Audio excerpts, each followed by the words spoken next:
Welcome to the show, everyone. I'm JJ Flazanes, your producer and empowerment strategist. Thank you for downloading today's episode. Today's episode is a long time coming. I'm excited about this conversation and sharing it with you. I'm not going to go on too much about it. It is with Dr. William Davis. He wrote the New York Times bestselling book, Wheat Belly, and I'll tell you a little bit more about Dr. Davis here in a second. I just want to tell you a few things that are going on that I have not announced very well. The first is I'm doing a 5 mistakes people make with law of attraction free webinar and masterclass on Tuesday, May 11th. That's happening at 5 p.m. Pacific time, 8 p.m. Eastern time, and it is jjflazanes.com/LOA. Again, jjflazanes.com/LOA. The 5 mistakes people make with law of attraction. It's a free class. I'm doing it one time. And if you're interested, sign up and join me live on Tuesday, May 11th, 5 p.m. Pacific, 8 p.m. Eastern time. Now, I'm sure you've heard, maybe, hopefully. I don't know if you follow me on Instagram, but that's like the number one place I post most things next to Facebook. But I have opened the doors to the Manifestation Bootcamp happening in October 1st through the 3rd, 2021 in Redondo Beach, California. If you're interested in coming, there's an early bird option for many things. There's a 5-pay plan, there's a full pay plan, and there's even an early bird on the virtual ticket. And simply what that means is you will get all the recordings like an online course, even if you can't attend. But all those prices go up on June 1st. So you have the rest of May to take advantage of the early bird pricing for the Manifestation Bootcamp. And that is jjflazanes.com/bootcamp. All of the links will be in the show notes. I just wanted to make sure you knew that the early bird pricing was happening and there's only a few weeks left until it changes. So if you want to come, you can secure your ticket. You can even do a 5-month paying plan to get there. I'm only going to be able to sell as many tickets as I can fit people in the room. And then past that, it will just be the virtual ticket. So check out jjflazanes.com/bootcamp to get your early bird ticket to the Manifestation Bootcamp. Now on to today. Today's show is Wheat Belly and Heart Disease with Dr. William Davis. Dr. William Davis is the author of the New York Times #1 bestseller, Wheat Belly, Lose the Wheat, Lose the Weight, and Find Your Path Back to Health. The book that turned the nutritional world by storm by challenging the conventional wisdom of healthy whole grains, exposing the changes introduced into modern wheat by geneticists responsible for an astounding range of adverse health effects. He's also the author of New York Times bestsellers Wheat Belly Cookbook, Wheat Belly 30-Minute or Less Cookbook, and Wheat Belly Total Health. Dr. Davis has discussed his views on major media, including The Dr. Oz Show, Live with Kelly, Fox TV, and CBS This Morning, and has been featured in Prevention Magazine, First for Women Magazine, New York Times, Los Angeles Times, Chicago Tribune, New York Post, Women's World Magazine, Huffington Post, and many others. The Wheat Belly Total Health special for the public television network is currently airing nationwide. Find it on your local stations and times on the PBS website. With no further ado, I hope you enjoy today's episode. Welcome, everyone, to today's show. I am very excited about today. This is long overdue. And if you are listening to this on the podcast, know that there is a video. Come on over to jjflazanes.tv to check out that video. And if you are watching us on the video, you can also take it with you on the podcast. Click the link below and download the podcast so you can take it with you on your exercise or while you're driving or while you're multitasking in your life, because I don't want you to miss today's information. Today, I have with me Dr. William Davis, who wrote Wheat Belly. And he wrote Wheat Belly back in 2014. And again, like I said, this is way long overdue. Some of you know my story, some of you don't, but I'll be telling it again so I can get into this great conversation. Welcome to the show, Dr. Davis. Oh, thank you, JJ. Glad to be here. So my short story is I've been a personal trainer for 20 years, turned life coach, turned business coach, life coach, turned empowerment strategist. And along the way, I've worked in integrative medical clinics as the trainer and as the sort of life coach. Always so super interested in all the science applied to all things. I'm an expert in biomechanics. I studied my biochemistry. I'm up to date on some of the latest things that are going on in health because I am my subject and I am my first client and patient because I care about what happens to my body. Back in 2008 was the first time I had heard rumblings about gluten being an issue and creating inflammation in people. And Jeannie Peters at Nourishing Wellness Medical Center, where I'm also a trainer, said to me, there's something to this. And so we researched it a little bit more, and I don't know how much information was there. And I remember her going gluten-free, for a little while, and then eating like a pasta at night at a restaurant, and then feeling puffy the next day. And I was about to get married, and I decided that I was going to do some kind of detox or some kind of program, and it ended up that I ended up going gluten-free. And in the first 10 days of not eating gluten, I lost 6 pounds of water weight. I lost all cravings for, like, when I would smell pizza, I would salivate. That stopped happening. However, I did replace, it wasn't a calorie thing because I had plenty of cheese and I had plenty of meat and I had plenty of, I would make sure to replace like my pizza crust, and I'd have, I didn't overeat carbs, but I definitely replaced any of the foods that I might have a craving for or didn't want to feel deprived about, like cookies or a brownie or pizza. So I have been gluten-free since 2008. That's all I needed to understand that while I'm not allergic, I had a sensitivity, and I saw what happened when I gave it up completely. And again, I'll occasionally have it. I like to say that out of 365 days of the year, I may have it 5 times, but generally, and it goes down every year. Like I think I had it 4 times, unless I'm in Italy, but otherwise I'm 99.5% gluten-free 360 days of the year. So I want to go back a little bit because I know it's been a while and you've done a revision of the book in 2019 and you're on to you're continuing this momentum of this education and food. But what even started you? Like, where did you even start to begin to think about and look at how wheat was affecting our health? JJ, it all started about 20 some years ago, actually, when I set up the first CT heart scan device in Wisconsin.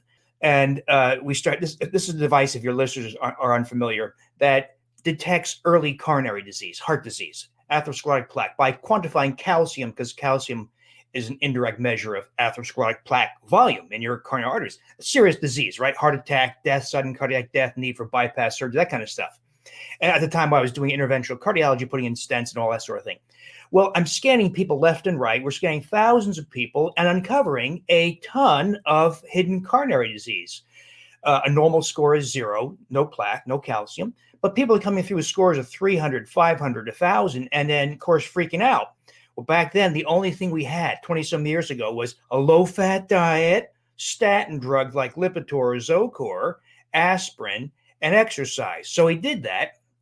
We also helped publish data to show if you did nothing, those scores would go up 25% per year. So a score of 500 would be a score of 625 or so a year later. And every jump every year, you're closer and closer to dying or having a heart attack or needing a procedure.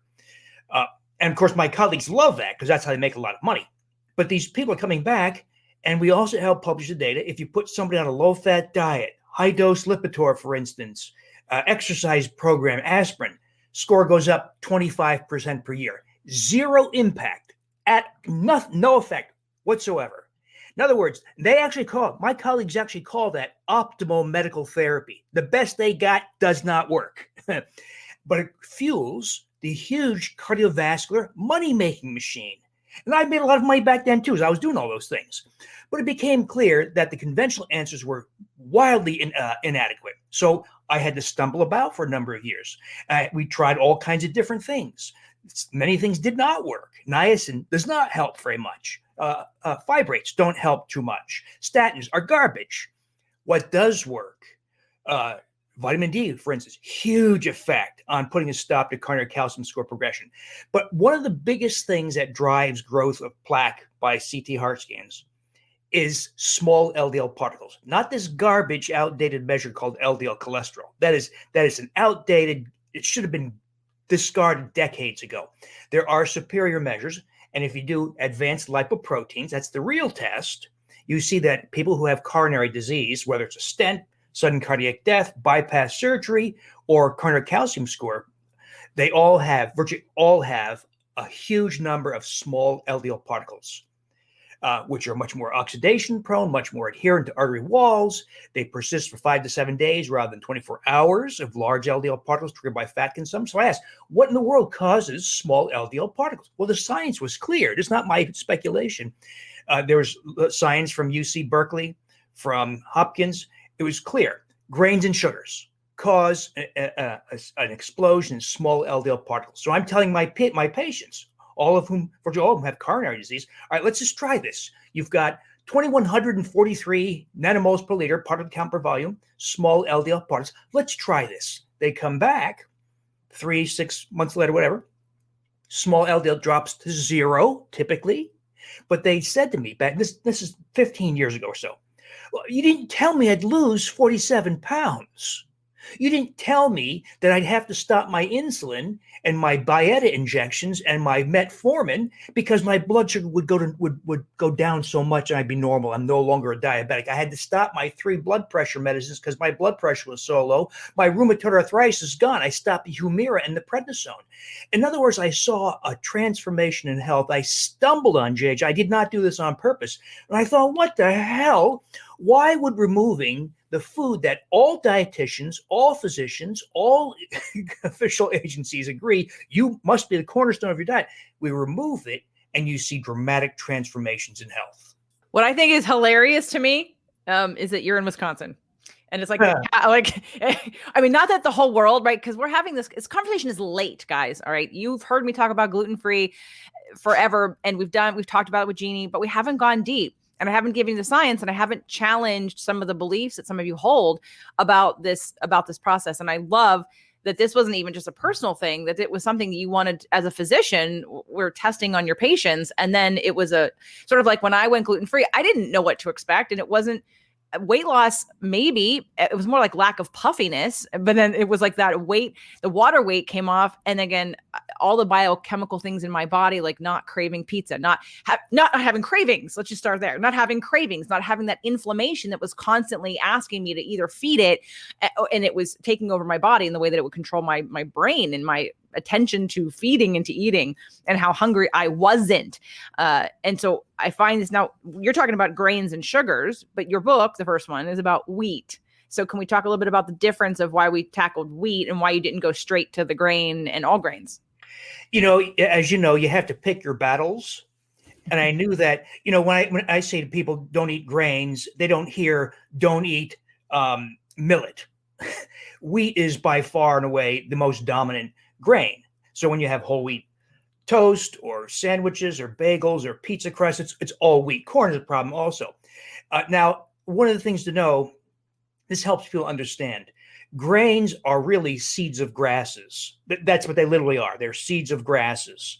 And humans simply, it's just a basic physiologic fact, JJ. Humans don't have the enzymes, the digestive enzymes that break down the proteins in seeds of grasses. If you, heaven forbid, you and your family were starving and you stumble upon a wheat field or a grass field, you wouldn't say, hallelujah, we're going to eat like kings now.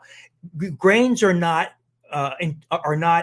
reviewed as food by humans. It is testimony to how clever ancient humans were. They managed to isolate the seed and turn it into something they could consume, not recognizing that the proteins in wheat are largely indigestible. And that's why they have so that effect you enjoyed, a reduction in appetite, is because the gliadin protein within gluten, the gliadin protein. So if you eat an egg or a piece of beef, you break the proteins down to single amino acids. And those single amino acids make your skin and hair and organs, etc. If you eat the gliadin protein of wheat, it's broken down to 4 or 5 amino acid long peptides or fragments. Well, these peptides are unique. They have opioid effects on the human brain. They stimulate appetite. It's the reason why, for instance, people who like pasta, they'll eat a big bowl of pasta. They're filled to bursting, yet they're still hungry. That's the opioid, the gliadin-derived opioid peptide effects. When you get rid of the gliadin protein, your appetite is miraculously diminished and you revert back to eating for sustenance. So wheat and related grains have this protein that yields a very potent appetite stimulant. So you'll see this most strikingly, people with bulimia and binge eating disorder. These are poor people who can't stop. They obsess about food 24 hours a day. These are the people sit in front of a refrigerator at 3 a.m. and gorge and then purge. These people, I can't say 100%, but the majority are miraculously freed from that effect when they get rid of all gliadin-derived opioid peptides. I have worked with people over the years, and this was prior to, I guess, claiming life coach, business coach, was more of a nutrition sort of expert and personal trainer, who I would see one guy in particular who came into the clinic and he was overweight. He got himself in, he was in therapy. He was in Overeaters Anonymous. He was in he had 5 different groups he was in because he was convinced he was an emotional eater. And by the time he got to me, I said, did Jeannie tell you about the food sensitivity test? And he said, no. I said, well, march your butt back in there and tell her to give you the food sensitivity test. And at the time he was eating popcorn and whey protein and yogurt and he was eating sugar and maybe fake sugars, but he removed a bunch of things from his diet. I'm not sure if wheat was on there, but he lost 16 pounds in 2 weeks and all of a sudden didn't have an appetite. And too often I see people who are eating wheats and sugars who think that they're an emotional eater. And I'm like, we won't know if it's emotional until we remove it.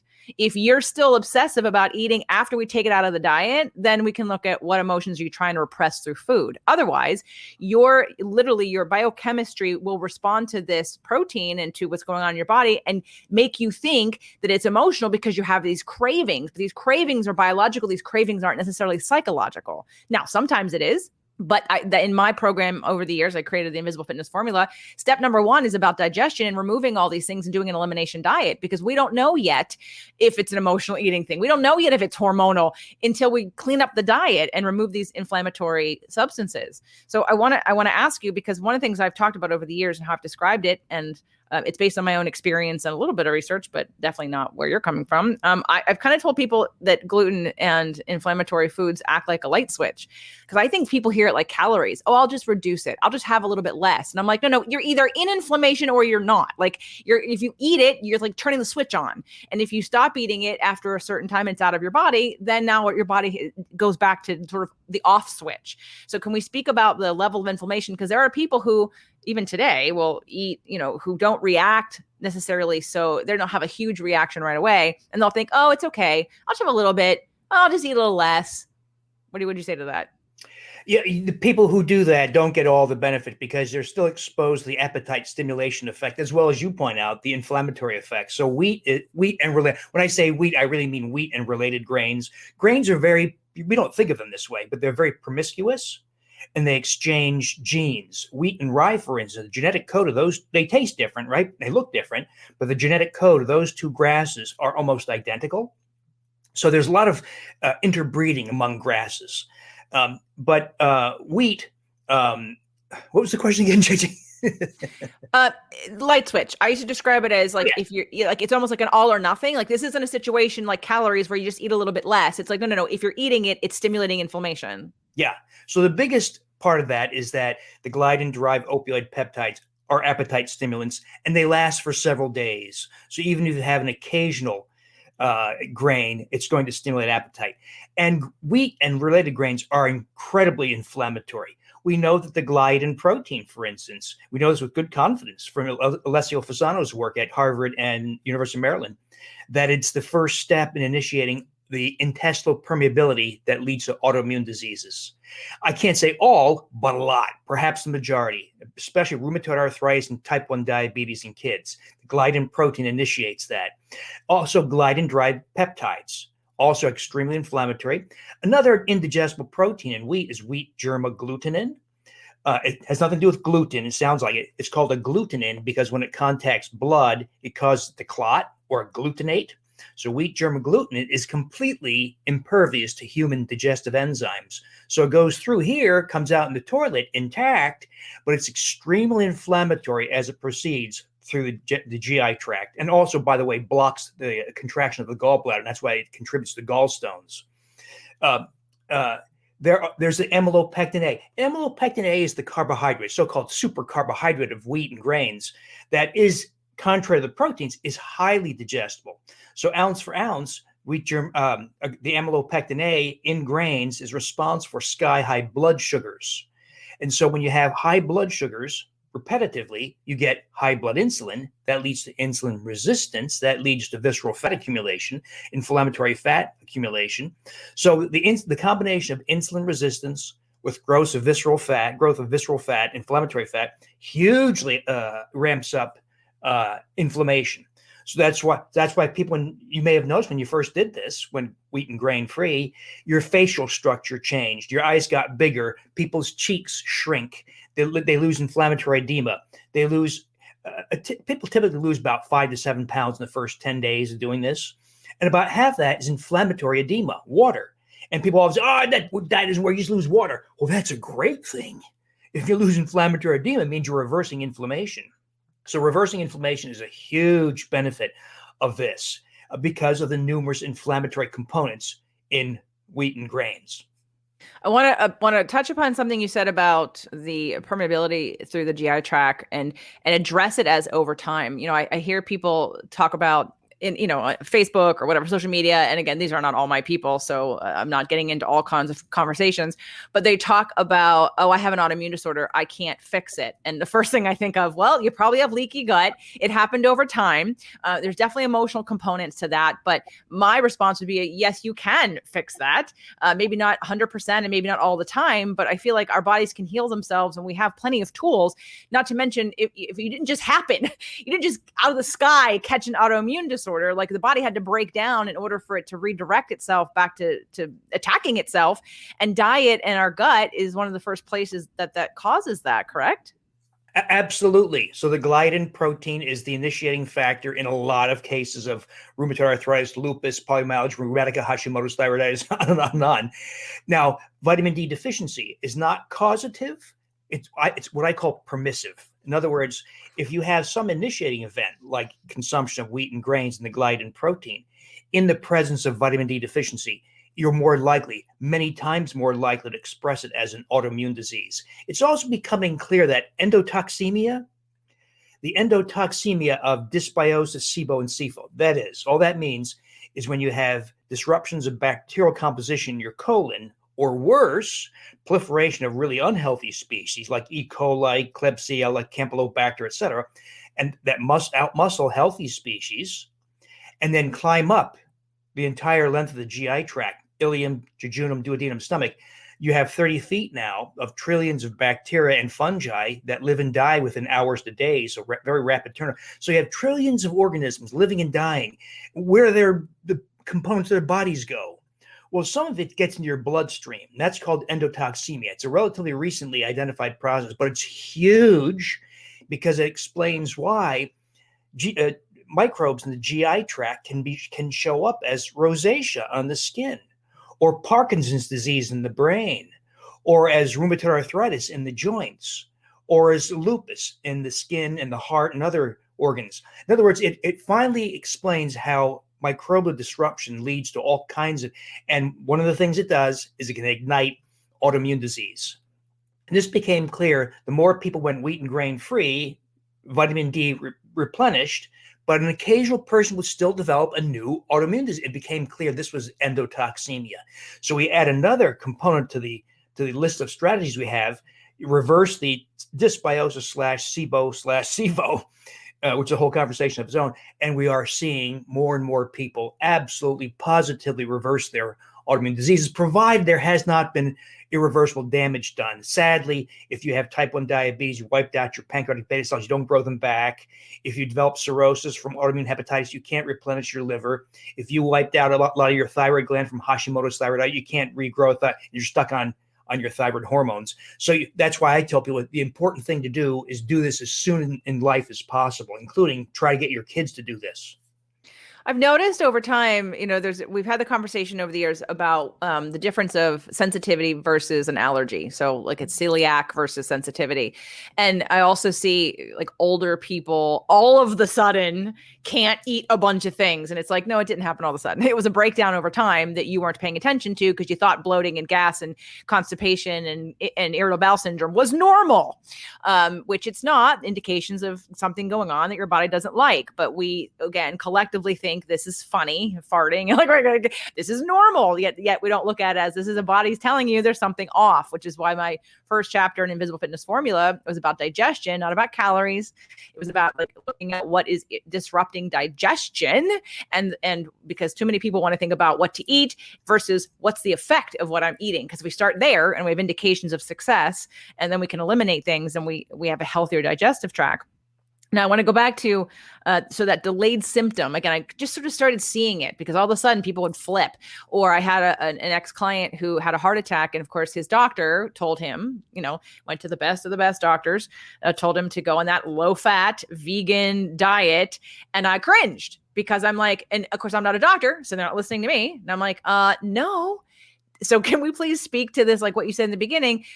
This is where the research came in that you were looking at. I mean, this research isn't new. So why do you think it isn't more mainstream? I mean, it's been, what, 15 years? It's been 15 going on 16 years since you published that book. It's been, I don't know, whatever, how long 2008 was away since I've been gluten-free. This isn't new information. So what is this? Why?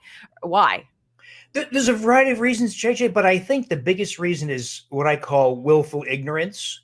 That is, if I'm a cardiologist and I make lots and lots and lots of money putting in stents and defibrillators, I'm going to pay attention to that, the newest technology in stents or rotational atherectomy or whatever new device or technology you have. Well, I'm not going to pay much attention to the dietary changes, to replenishment of lost nutrients, management of dysbiosis, because it's not going to pay me hardly anything. How about an ophthalmologist? He makes thousands and thousands of dollars every time he injects the eyes for various diseases, but never once thinks to educate his patients on how to preserve eye health. And so there's willful ignorance to pay attention to the things selectively that pay well. And so what that has done to the healthcare system is, well, there are times we need the healthcare system. If you have COVID-19 and you can't breathe and you're in respiratory distress, you need a hospital. But for the vast majority of health issues, you do not need a hospital, and the doctors have failed you. The doctors do not do their job because all they're interested in is revenue-generating products and procedures. And that means that people need people like you and other people who talk about health, because it's not coming from the doctors. In fact, the doctors have become a miserable failure at delivering a message of health. So they're useful for COVID-19. They're useful when you break your leg. They're useful when you have dengue fever, when you return from Costa Rica. But if you want to know how to get rid of diabetes, an autoimmune disease, or a rosacea, or hundreds of other common health conditions, the last person you want to talk to is the damn doctor. Thank you. I can't say that. Otherwise, I'm the uneducated, misinformation, liability of the yin yang. And yet you're like the 10th doctor that said that on the show.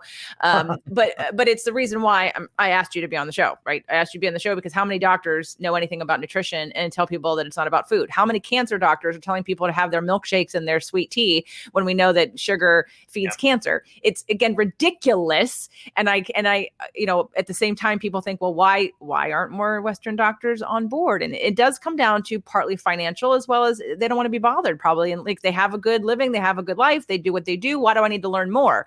I don't really use Western medicine I do as little as I can with Western medicine, but I do appreciate the diagnostic, but it won't be the treatment plan. The treatment plan I will create unless it's something like a procedure that I've had to have done, in which case I'm still going to do all of the pre and the post in the way that I'm going to prep my body, whether it be meditation and emotional processing and food and herbs and exercise and changing my diet and detoxing and all those things. I want to, speaking of detox, I want to go back to all the words that probably confused a lot of people, the science that you said, which is totally fine. I expect you to do it. But we talked about all that bacteria in the body. And when you have something like E. coli or something that even though when it's dead, you have it possibly in your bloodstream, which is still disrupting your digestion. So what do you tell people to do for that? I mean, obviously, if they change their diet and they have some results, but they still have an issue, what's that next step to help to eradicate that issue? Well, there's some basic efforts people can make. I'm not a big fan of commercial probiotics because they're very inadequate. They're getting better, though. There's a fundamental problem with probiotics, several fundamental problems. One, they don't specify strains. You must absolutely specify strains, but most commercial probiotics do not. And people don't get that until you point out that, you have E. coli. I have E. coli. Your listeners have E. coli, several strains. What if you ate lettuce from the Central Valley of California tainted by cow manure and E. coli? Well, you can die of that E. coli. Same species, E. coli, different strain. So we have to know the strains, and most commercial probiotics don't even specify. Some companies are starting to. Most probiotics don't contain what are called keystone species. So a keystone species would be something like plankton in the ocean. If the plankton in the ocean disappear, as they are, by the way, whales disappear and other big creatures that depend on plankton. Well, the same kind of phenomenon in the ecosystem of your gut applies. If you don't have the right keystone species, you're going to have death or loss or diminishment of some of the other important species. And by the way, that is a very big problem in 2021, that most of us have lost many important species because of antibiotics, because of glyphosate. Glyphosate's an antibiotic as well as an herbicide, because of chlorinated drinking water, because of stomach acid blocking drugs. Statin drugs disrupt your microbiome, as do emulsifying agents in ice cream and salad dressing, and synthetic sweeteners like aspartame and sucralose. In other words, we've screwed up our bowel flora. A crude start would be a commercial high-potency multi-species probiotic. Fermented foods like kefirs, kimchis, yogurts, etc., veggies you ferment on your kitchen counter, and prebiotic fibers. I tell people every meal, aiming for an intake of 20 grams per day, where the maximum effects begin. Now, that's just a starting effort. Most people have to go further, because by my estimate, JJ, a third of the U.S. population has SIBO in some form. And I think that number is going to get bigger. I don't have my device here, but there's a device your listeners might want to know about. It's called an air device. I don't have it, but it's about the size of this little pad. And you blow into it, and it registers on your smartphone. It tells you how much hydrogen gas is coming out. It was invented by an engineer in Dublin, Ireland, Dr. Angus Short. He thought it was a device to detect hydrogen gas in people with irritable bowel syndrome, IBS, who are intolerant to FODMAPs. Fermentable oligosaccharides, disaccharides, monosaccharides, and polyols, essentially sugars and starches. Because his girlfriend, now fiance, had this problem. He invents this device. I call him up. I say, Angus, do you understand what you invented? He says, no. You found a device that helps you navigate almost all forms of food intolerances, whether we call it FODMAPs or legumes or nightshades or histaminergic reactions, now, the device is a little pricey, like $180 or so. But he's coming out with a new device. He told me, I last saw him a few months ago, that's going to measure hydrogen gas, methane, and hydrogen sulfide. Now we're going to have a huge insight into digestive health, and thereby health in all other parts of the body, and how to manage it. Having it do it yourself at home, no doctor required device makes you and me and your listeners magnificently smarter about what works and what does not. And so if you have, let's say, a FODMAPs or a nightshade intolerance, the solution is not eliminate that food. The solution is address the dysbiotic change in microbial species in your colon and your GI tract that made you have that food intolerance. Now we have a device, and there's going to be a new device that's even better, that helps us do that. But I love, JJ, I love having people get tools they can use on their own that doesn't require the damn doctor. That's my show. Thank you. I try to bring as much as I can, because I'm the person who says, if someone says you can't do that, my doctors have told me, well, you can't do that. Well, watch me. Watch me. If it's in my intuition that says I can, right? There's I'm constantly learning and asking these questions and bucking the system I have my entire life. But it's like I'm learning. And then when I learn these things, I see, why does everybody else know this? And why are they not applying this? And again, it's fine. Not everybody's going to. But when we take and we empower ourselves to control our own health, and when we recognize that everything that we do, so many times in the past, looking at people that, let's say, were more wealthy, when money was something I wanted to create more of, and not, attaching it to health right away. I do now with my show Health and Wealth, but to understand that, they were focused on this one thing. And like in health and wealth, people do, you want to invest now to benefit later. It's a long-term strategizing of money, right? You have your short-term investments that give you stuff now, and then your long-term. And I used to use that in personal training to talk about the difference between cardio and resistance training. One's like a long-term investment, but health is your constant investment. Everything you do today affects you tomorrow, in 5 years, in 10 years, and in 20 years. And if you don't recognize the power you have over creating your future, I remember once being with an ex-boyfriend and it was late. I was dancing, salsa dancing, which is amazing, cardio, awesome. And we wanted to grab some quick, stupid food. This is before I was gluten-free.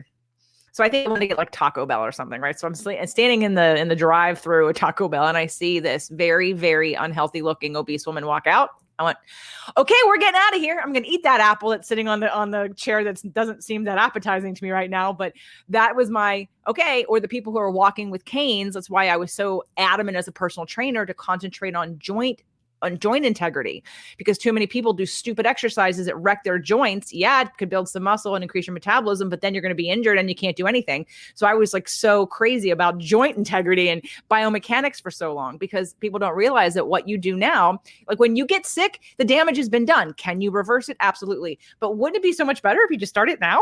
Be preventative and think ahead and think, if I eat this thing, what's it going to do to my digestion? Am I going to start to wear away little tiny holes? Am I going to get leaky gut, which leads to inflammation and autoimmune disease? And then I'm going to be sick, and then I'm going to feel bad, and I'm going to, anyway.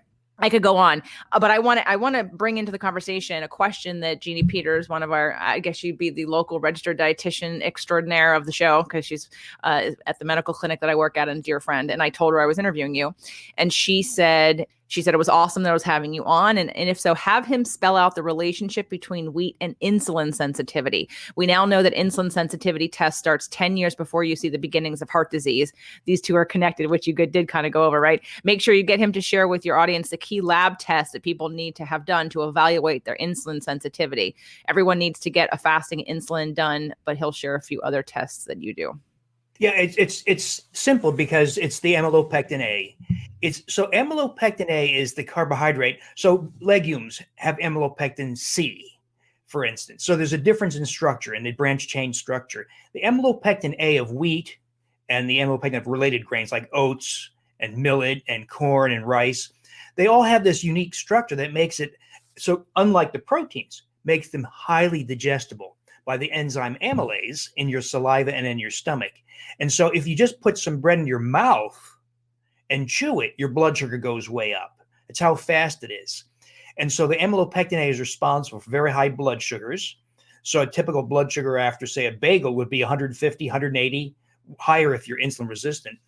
And repetitive high blood sugars are accompanied by high blood insulin, and repetitive high blood insulin leads to resistance to insulin. So if we were to take a fasting insulin, like you're talking about, in a slender insulin sensitive person, their insulin level is going to be 1 or 3 microunits per liter. If we take someone who's insulin resistant, visceral fat, hypertensive, overweight, their fasting insulin is going to be 30, 70, 90, 110 microunits. So it's not like 50% worse, it's many-fold worse. And of course, insulin causes fat accumulation and suppresses fat mobilization. And so those high insulins and people with insulin resistant make you fatter, make you gain weight, prevents weight loss. And so wheat and related grains contribute to that process.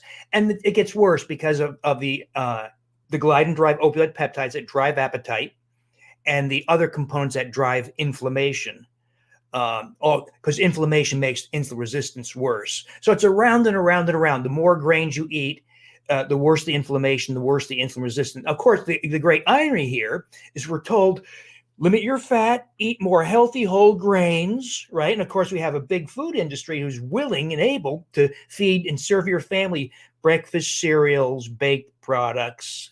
Of course, many people's diets are dominated by wheat and related grains. And so it's no wonder we have a population that is the fattest that ever walked this planet, has more type 2 diabetes, a man-made disease at epidemic levels, and all the other associated things. You know, it's scary, JJ, to think diabetes is not just diabetes. Diabetes is amputations, kidney failure, blindness, cutting 8 years off your life. It's a whole so it's not like you just have to deal with your blood sugar and you're going to have a nice, happy, long life. No. Bad stuff happens. Yet it's so easy to get rid of type 2 diabetes and insulin resistance. To identify or measure insulin resistance, easiest way, no one does. There's a very elaborate test that they do in research that's for something called HOMA. No one does that in practice. So it boils down to fasting glucose, fasting insulin, and hemoglobin A1C. And there's many other measures that accompany insulin resistance. Those are the 3 main measures. And by the way, so one thing I do not do. You go to your doctor says, "Oh, JJ, your hemoglobin A1C is 5.6%, just below the cutoff for pre-diabetes. You're okay." You know that you're not okay. You have 300% increased risk for cardiovascular death and other, because what the doctor is saying, he's not saying, JJ, you're fine. He's saying you don't need insulin or drugs yet. you're there for okay. But that does not mean you're not absolved of all those health risks from that measure. So we aim for a hemoglobin A1C of 5.0% or less, fasting glucose 90 milligrams per deciliter or less, 70 to 90, and a fasting insulin of 4 microunits or less. That was my exact next question, was to give those numbers, because I know people are going, well, what is it? What is it? And, working in an integrative medical clinic with, bioidentical hormones and looking at vitamin D levels, right? I mean, vitamin D levels, that's one of the biggest issues right now with doctors who are saying, oh, you're 30, you're within the range. I'm like, 30's in the toilet. What are you talking about? Oh, you're below, you're at 12. No, you're like dead. Like, this is not where it needs to be. But again, it's like, oh, and I'm not really I don't care to change like a person who doesn't want to change. This isn't the goal here. The goal is to reach those who know that there's other options and that the status quo needs to be challenged in terms of your own application to this. So you don't just listen to the doctor without questioning it yourself, just learning a little bit, because unlike other subjects where I'm never going to learn how to put my car together, I'm never going to do an oil change myself, right? Just not going to happen.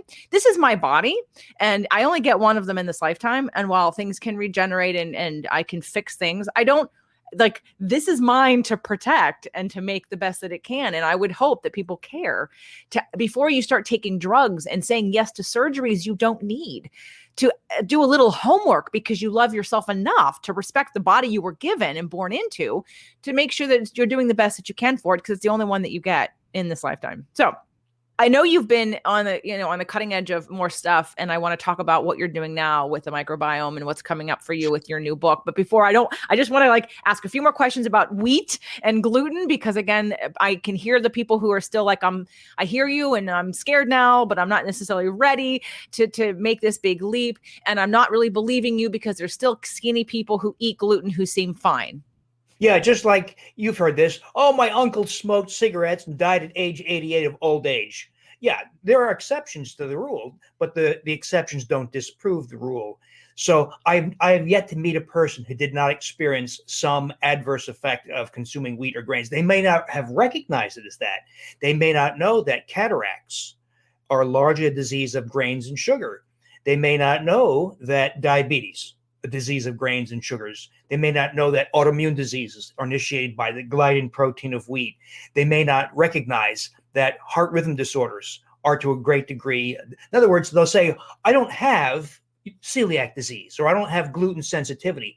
But wheat and grain consumption has adverse effects that show up as so many other problems. One of the things we haven't talked about, for instance, are the phytates in grains. So phytates in wheat germ agglutinin have been enriched by farmers in the wheat plant because they're great for pest resistance. It makes the wheat plant less susceptible to molds and insects. So farmers they selected strains that were richer in wheat germ agglutinin and phytates. Well, phytates are very good at binding all positively charged minerals in your gut: calcium, magnesium, manganese, iron, zinc. And so people, we're told you must eat grains for vitamins and fiber. Actually, the opposite is true. When you consume grains, you become deficient in numerous nutrients, but especially positively charged minerals. And so iron, I've seen ladies, hardly ever guys, don't know why, ladies who have resistant iron deficiency anemia. These are ladies who have hemoglobins of 7, normal's 12 and higher. And they say, I'm cold all the time. I'm breathless. I'm tired. My doctor checked. He gives me iron tablets. He gives me iron injections. He did a bone marrow biopsy, and they're giving me periodic blood transfusions. Stop the grains. They're normal within 2 weeks. It's the phytates. Zinc, this becomes relevant during a pandemic. If you're consuming grains, you're binding and pooping out all the zinc in your diet, you've impaired your immune response. Calcium, obvious. Magnesium, big problem. So in other words, consuming grains causes numerous health deficiencies. And each of those deficiencies has implications. Magnesium deficiency leads to osteoporosis and heart rhythm disorders and hypertension. So these are big, big, big issues. But the bottom line here is that the national advice to cut your fat, eat more healthy whole grains, and the proliferation of fast food and processed foods has done a big number on American health. Yet the doctor doesn't get that, as you know. The doctor's too focused via willful ignorance on CT on CT scans and MRIs and laparoscopy and other revenue generating procedures. So that's why what you're doing here, JJ, is so important. Thank you. I appreciate that. I just want to empower people. Again, it's not to be anti-doctor, because obviously you're a doctor, and I appreciate all the doctors that are pioneering, teaching people how to think. Please, everybody, put your brain on and do a little bit of constructive, deduction here about things like logic and reason. And know you have an immune system, but at this point, we're like, the world has acted as, the ones who hate the idea of hypnosis because they think someone's going to control their brain.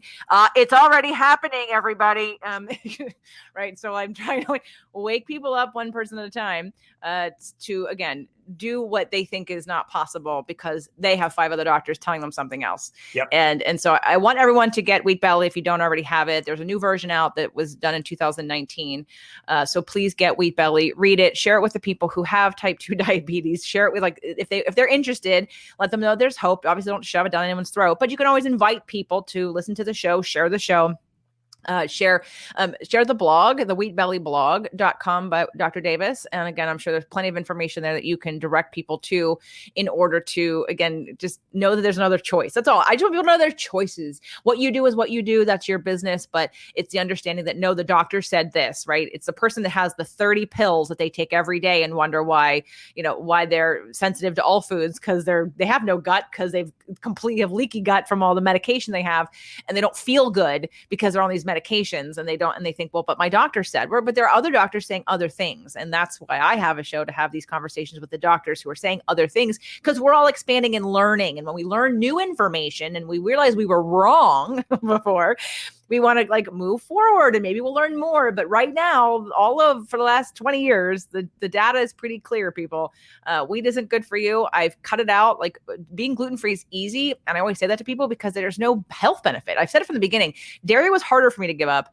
And I'm not 100% dairy-free, but I mostly am. But to me, when I looked at wheat, I thought, well, that's easy, because there's no benefit to it. There's nothing in it that I can't get somewhere else. It's not like something my body has to have. It's not essential to my life to eat this. And when I can replace it with something else, especially, so I went from a show that had Tasty Tuesdays to my paleo gluten and dairy free cooking show, replacing, grains with nuts, having the almond flours and the cashew flours and the coconut flours and things that have more fiber and more protein, and doing keto. We've talked about keto on the show. We've talked about intermittent fasting. We've talked about the fasting mimicking diet. So a lot of different topics to, again, give people tools to, whether or not you commit to this right away. Although I'd say if you really do, let's talk about that. What's the time frame, someone in your educated opinion? Mine is that people need about 2 weeks to 4 weeks to release inflammation. So if they do an elimination diet, that they should at least do 2 weeks, but really 4 to see, and to allow their body to sort of heal and release that inflammation. Is there a certain number of days that you would recommend? It depends on what form the inflammation takes. If it's let's say psoriasis, it may take some weeks or longer. If it's neurological inflammation, like cerebral ataxia, that can take months to years to reverse. But then there are other forms that, like an elevated C-reactive protein or other inflammatory measure, that can reverse within days. By the way, C-reactive proteins in this neighborhood, people who follow these ideas, is typically 0. Yet we have this conventional conversation that if you have a high C-reactive protein, you're thereby at risk for cardiovascular disease. You must take high-dose Crestor.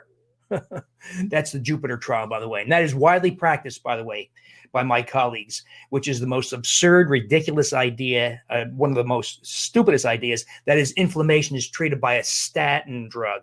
And by the way, the statin drugs is now clear disrupt the microbiome composition dramatically.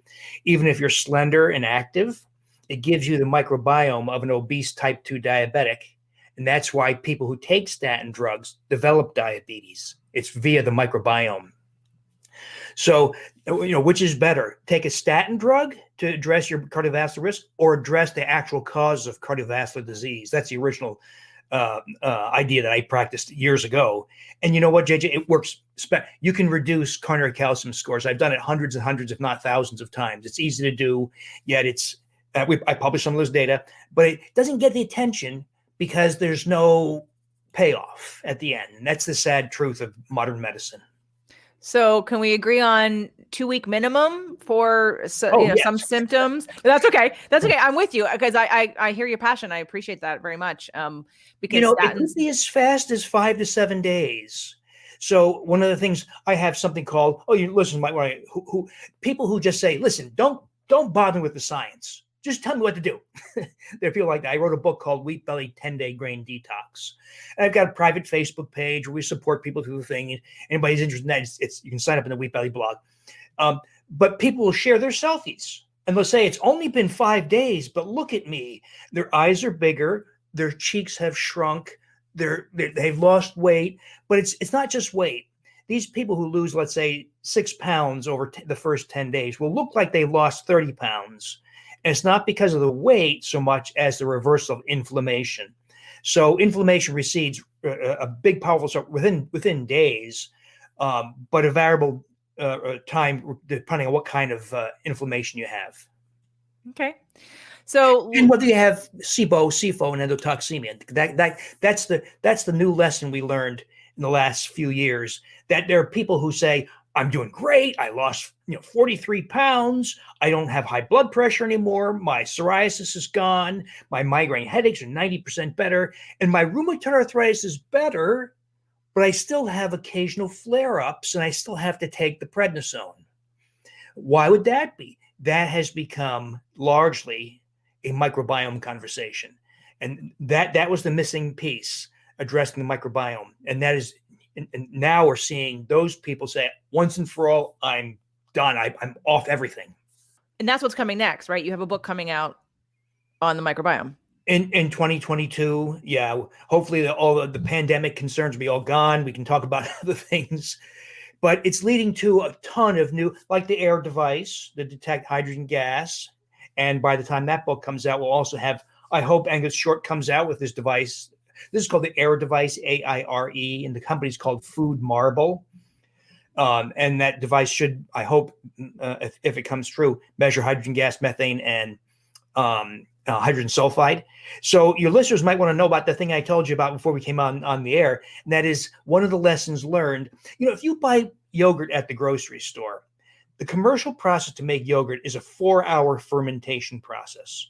Well, most microbes, there's something called doubling time in bacteria. It's the time required for one bacteria to become two bacteria, two to become four. Bacteria don't have males and females or mommies and daddies. They just double. So in 4 hours, if the doubling time is 3 hours, it's a typical bacterial doubling time. One bacteria becomes two. That's it. So what I did was I took extended fermentation, 12 doubling times. Do you remember the old kids' riddle?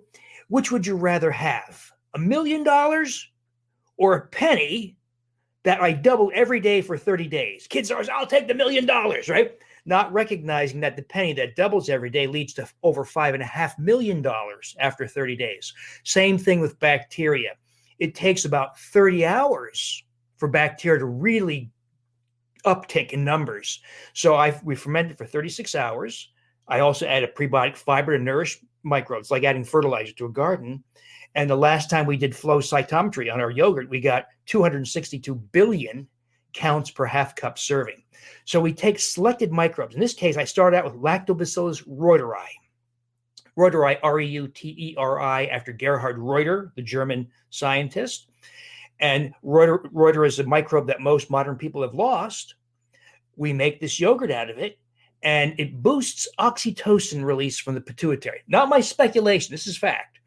And when you boost oxytocin by restoring this microbe lost from 96% of modern people, you have a surge in empathy for other people, a desire for connection. People say things like, I like my husband better. I like my children better. I like I introduce myself to strangers in line at Starbucks. Now, JJ, of course, this is all happening, putting aside the pandemic. It's happening during a period of record social isolation, suicide, record divorce rates. Is part of the explanation of the loss of this? I think it is. And I'm seeing my audience say, oh, I can't wait to see my family. People are changing based on this crazy. And a lot of ladies will like to know that when you boost oxytocin, there's an increase in dermal collagen. So, as we age, we lose collagen. That's why people get crepey skin when they get older. Well, there's a huge increase in dermal collagen. Your skin gets smoother, and many ladies start to lose wrinkles within about 4 to 8 weeks. There's also an acceleration of healing. There's a restoration of youthful muscle and strength. So I haven't gone to the gym much during the pandemic, but pre-pandemic, when I started consuming the yogurt, I gained, people don't believe me when I tell them this, I'm going to be 64 years old. I gained 13 pounds of muscle in 3 weeks, and my strength went through the roof. I go to the gym once a week, 15 minutes, I can't stand it, but my strength went through the roof. I went from lat pulling down, for instance, 130 pounds to 200 pounds from multiple repetitions. So strength goes through the roof, restoration of youthful muscle and strength, preservation of bone density. You lose half as much bone from this yolk, from this microbe. There's an increase in libido. There's deeper, I'm a chronic insomnia, terrible insomnia. I sleep like a baby, JJ, 9 hours straight through, deep childlike dreams, flying, showing up in English class in your underwear, all that crazy stuff that kids, all that comes back. Now think about this. Guys get a rise in testosterone, smoother skin, accelerated healing like a child, restoration of muscle, bone density. I think this is as close as I've ever seen to something that turns the clock back 10 or 20 years. That's one microbe, JJ. That's one microbe. And now we're cultivating all kinds of microbes, getting all kinds of really cool effects. But that's the new world we're in, of restoring lost microbes also. And I think, JJ, I think that the benefits are better if you are wheat and grain free and have addressed the common nutrients that we address, vitamin D, magnesium, omega-3 fatty acids, iodine, that all address insulin resistance. And then you take these more advanced microbiome strategies, and you get these really cool, and I think, age-reversing effects. So I'm sorry, when are you sending me some of these? How can I get it? So anybody wants to make this, I have a blog post in my wheat book. So it'll be in the new book too. And the new book will be, I don't have a title for the new book. We're having fights with the publisher about the title, but that'll come out. That will have a whole bunch of recipes like this for really kind of life-changing recipes. But in the meantime, there's a recipe in my Wheat Belly blog. It's called something like Make El Reuteri, Reuteri, Reuteri, Make El Reuteri Yogurt, a step-by-step guide. And I show you. And people who make yogurt say, that's not how you make yogurt. Well, I know that because we don't give a damn about yogurt. It's really a bacterial count amplification system. And that's why you buy a probiotic and pay a lot of money for it. It may have 10 billion, 25 billion. So we're getting 260 billion out of a half cup serving. And by the way, the yogurt's quite delicious too. Have it with some blueberries, squirt of stevia, something like that, some nuts or chia seeds, whatever. And it's delicious and fun. People love doing this. And it's a chance to not only enjoy yogurt, but also enjoy these spectacular health benefits. Well, I'm going to try it. Now, you're telling people how to make it. It's funny. I got one of those 9-in-1 Ninja air fryer, pressure cooker, blah, and it has like a yogurt setting. Now, I'm guessing I probably shouldn't make it in that because that would be something standard maybe in the way that you would tell people to do it.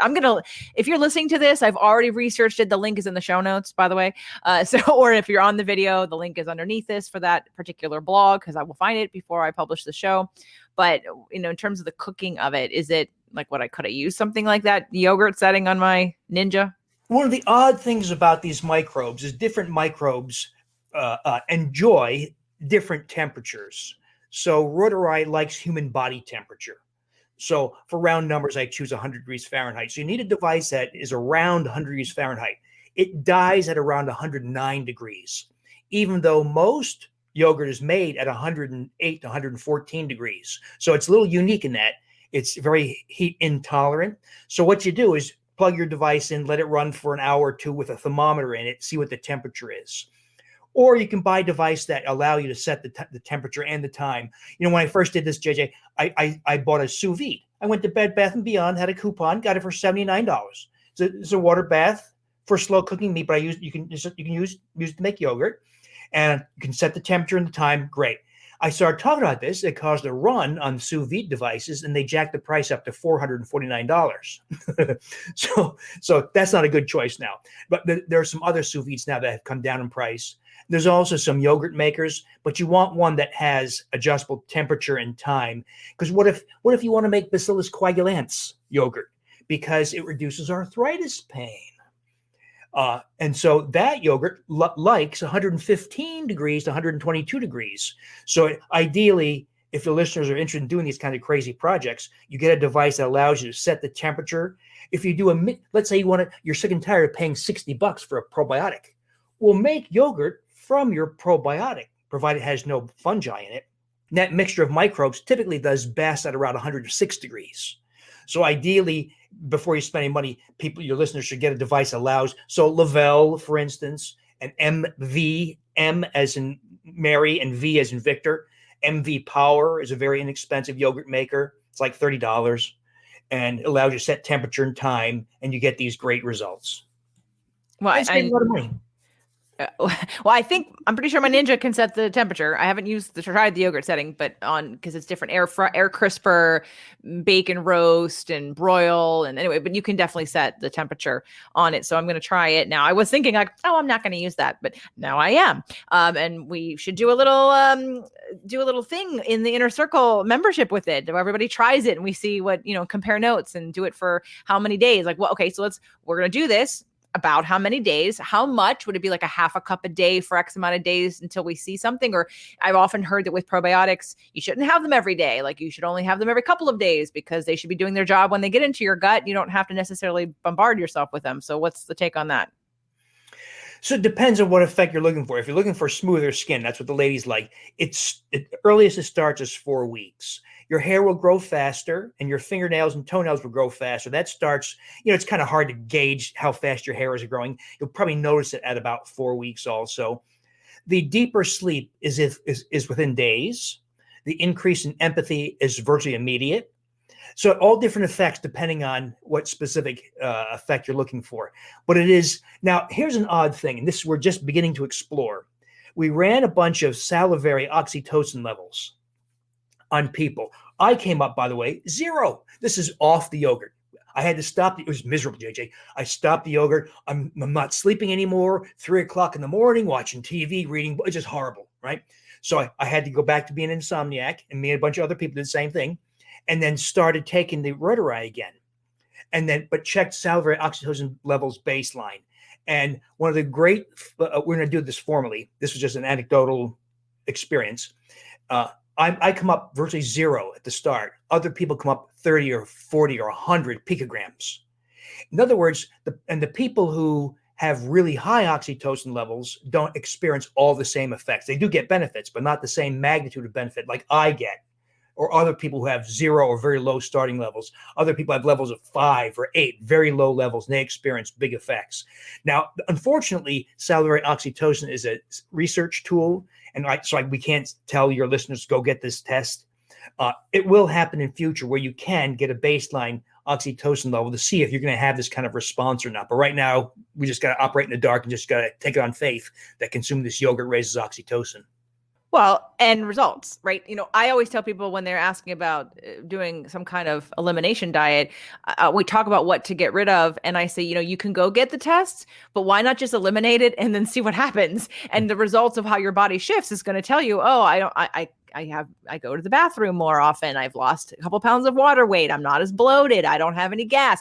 If you're paying attention, you'll notice what happens to your body, and you don't need a test to tell you that before you decide to do it. Just do it because it's an elimination diet. It's a test. And so I would say, well, yeah, it's maybe not scientifically proven exactly what happens. If you feel better, whether even be placebo or not, isn't that enough of a reason to do something because you want to feel better? So, but again, I love the conversation about the microbiome because there are so many bacteria that we don't, from nose to anus, right? Everywhere along the track, there's different bacteria, and everyone keeps thinking the same ones are going to get all the things, and they're not. So I love this conversation, and I want to have it again when your book is finished and when you have a title.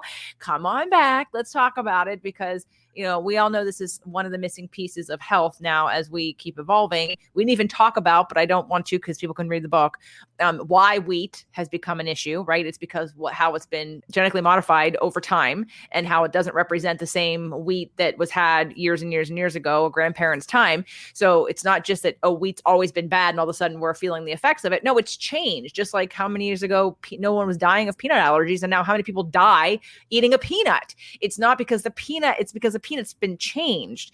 It's not because we're eating the same things, all of a sudden our bodies are reacting differently. There's too many chemicals in all of our foods and too many cross-contain. Why corn is bad now, because it's bioengineered with a pesticide. And so now it's actually a poison. So when you eat it, you're eating a pesticide, which is why you have a bad reaction to it. So anyway, we could go on and on and on. Please come back. And in between, from now until then, I want everyone to go to wheatvalleyblog.com. Check the link out below about the step-by-step guide to making your own yogurt. And if you do this and I don't know you and you've listened to this show, I'd love to hear any results that you have. So please make sure to email me.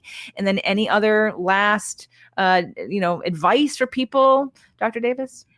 It's great for us to have feedback, and people love to see these before after pictures, your selfies. So I invite people to share their photos, their selfies, or their experiences.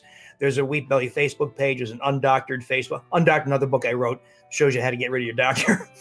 But it's and you'll see the people who've posted before and after photos, and they're astounding. Awesome. Everyone, check it out. Thank you, Dr. Davis, so much for coming on. Long Thank overdue. You, I look forward to having you back. Thank you. Will do. Thank you.